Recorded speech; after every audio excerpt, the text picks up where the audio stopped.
Bonjour à tous, salut Thomas. Bonjour Benjamin, bonjour tout le monde. Comme nous l'avons vu dans de précédentes capsules, il est possible d'acquérir donc les données du patient sous forme soit d'un fichier STL qui est issu de l'empreinte optique, soit d'un fichier DICOM qui est issu d'un CBCT.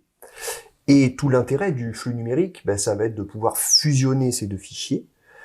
Et toi, Thomas, qui a l'habitude de pratiquer au quotidien l'implantologie numérique, peux-tu nous dire s'il est aisé de fusionner ces deux types de fichiers sur un logiciel informatique? Quelles sont les difficultés qui vont être inhérentes à cette fusion? Est-ce quelque chose de fluide, de simple à mettre en place au quotidien au cabinet?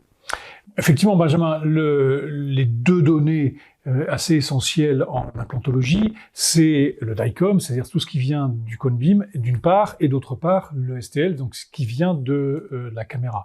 Alors on peut en rajouter d'autres, le scan facial, etc. Mais globalement, c'est les deux éléments. Or, pour représenter le patient virtuellement, mais tel qu'il est dans la réalité, il va falloir faire fusionner ces deux données. Et il ne peut pas y avoir de flou dans cette fusion, elle doit être extrêmement précise. Et donc, elle se fait en repérant des éléments anatomiques remarquables dans les deux fichiers, qui sont exactement les mêmes. Évidemment, chez le patient denté, c'est les dents.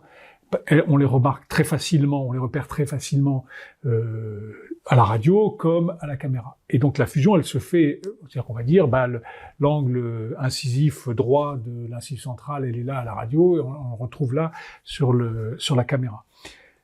Donc c'est assez aisé à partir du moment où il reste des dents. Maintenant, qu'en est-il pour les dentés complets? Eh bien, dans ce cas-là, on peut pas se fier à la muqueuse, puisque la muqueuse, elle est dépressive, mais c'est pas tellement ça son problème. Le vrai problème, c'est que radiologiquement, elle a pas beaucoup de signatures. Donc, la seule façon, c'est d'utiliser des marqueurs fiduciaires que l'on va mettre sur les prothèses du patient, comme vous pouvez le voir en incrustation sur l'écran, et on va développer ça de manière un peu plus complète dans les webinars en 2024.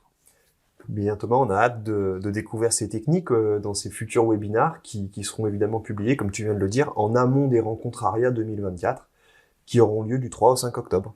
Merci à tous, merci Thomas, et puis à bientôt, au plaisir. Au revoir. Au revoir.